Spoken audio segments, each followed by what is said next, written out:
we know that a Muslim woman may not shake the hand of a man. And it's not just for the woman, it is also for a man. A man himself, a Muslim, he may not go and shake the hand of a woman. This woman is a non-Muslim or a Muslim whom he can marry. He's not allowed to shake their hands. Why? Some people look at this very strange. You know, what's in shaking of the hand? Those people who live in Western type cultures or whatever should know that there can be many things conveyed in a handshake. There are many kinds of handshakes. This is the reality. And that contact, because Allah, God has put between male and females attraction. That is there already. Islam wants to keep it in its place. Once these two come in closer contact they come, the more these feelings can be aroused. So the woman is covered to protect her from runaway feelings of males. Man and woman is not allowed to be alone in a room all by themselves, cut off from others. The man cannot shake the hand of the woman. Because in taking her hand, and it's not just shaking her hand, it is touching. The Prophet Muhammad, may God's peace and blessing be upon him, said that it would be better to have an iron stake driven into your head than to touch a woman who is not your wife, who you may marry. This is how serious Islam considers it. Touching this woman is the beginnings for corruption. This is not permissible in Islam. So, to explain to non-Muslims, why, we explain this principle. It is to avoid corruption. Because that contact, that physical contact, can bring with it a number of other feelings which can lead ultimately to the harm of the woman.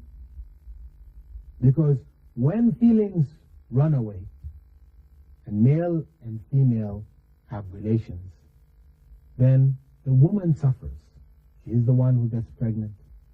From her comes children who then also suffer. They're born out of wedlock, etc., etc. This is the end that it can go through.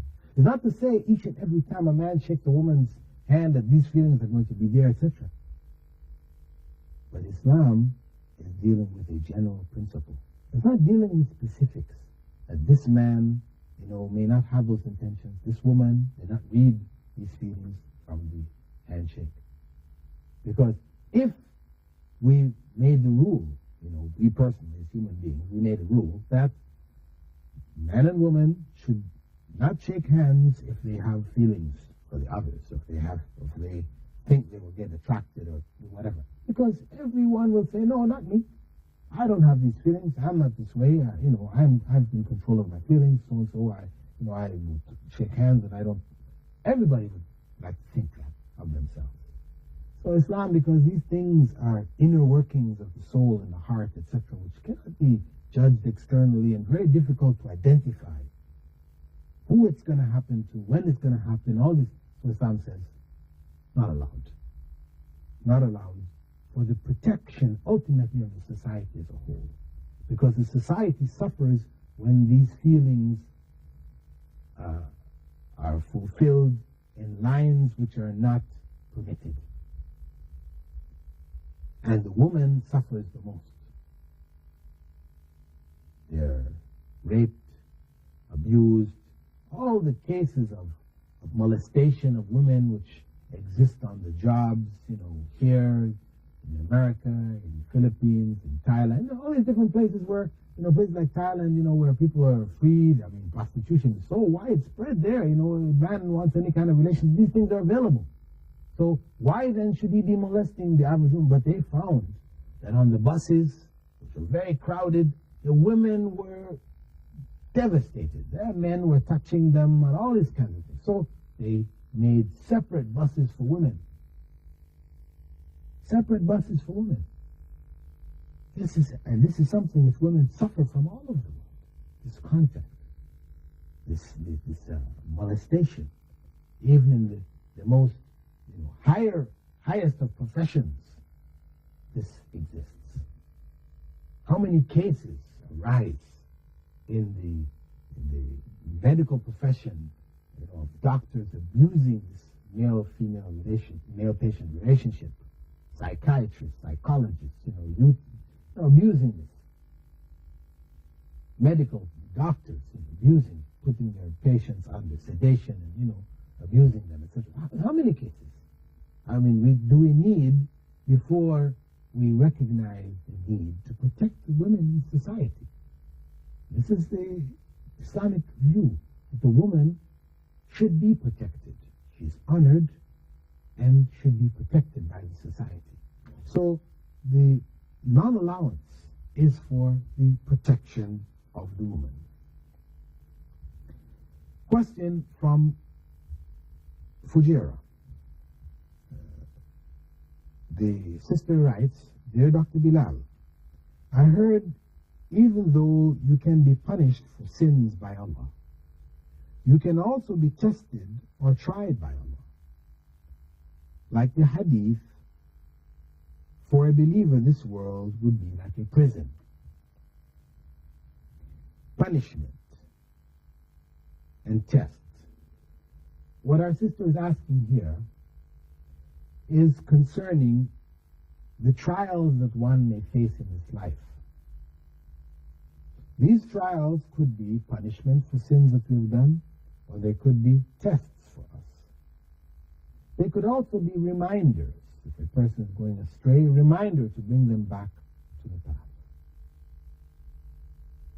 So, the circumstance, however, for a believer, when a calamity falls, when something bad happens to them, they don't automatically assume, that God is punishing, because it may be punishment, maybe not. It may be just a test, or it may be a reminder. It may be a test on somebody else, how they handle our situation, a variety of different things. The point is, for us, is that we have to put our trust in God. That whatever happens to us is for the better. God is not burdening us beyond our capacity. As Allah said in the Quran, لا يكلف الله نفسا إلا وسعها. That Allah does not burden any soul beyond its capacity. So, whatever happens to us is something which is bearable. We can handle it. No need for suicide. Don't feel that this life is not worth living anymore. No, these are all part of the general tests of this life. So it is only for us to be patient, because it is patience which is going to give us success in this life. We have to be patient, and we put our trust in Allah. This is the other side of patience. Patience is that it happens, we're able to handle it. We don't just let ourselves go, we fall apart. We stay firm, and we trust in God. Trust in God meaning that we believe that whatever happens is for the best. So, as the writer or sister writes, that this world is like a prison. These are the tests, these are the trials that are there for the believer. It's like a prison for the believer, in the sense that the tests and the trials keep them within a particular framework. They cannot go beyond these bounds. They're limited. They're not free to do anything they wish. As the Prophet had gone on to say in the same hadith, that this world is like paradise for the disbeliever. For the disbeliever, he or she can do anything. There's anything that they're able to achieve, they can do through any means, they will do it. It's paradise. Nothing to stop them. Where for the believer, he or she cannot do anything they wish and desire. They have to stay within the bounds of religion. And this is the test which builds the believer spiritually helps them to grow, to achieve the potential for which they were created. The potential of that human being who submits his or her will to God, submitted their affairs to God.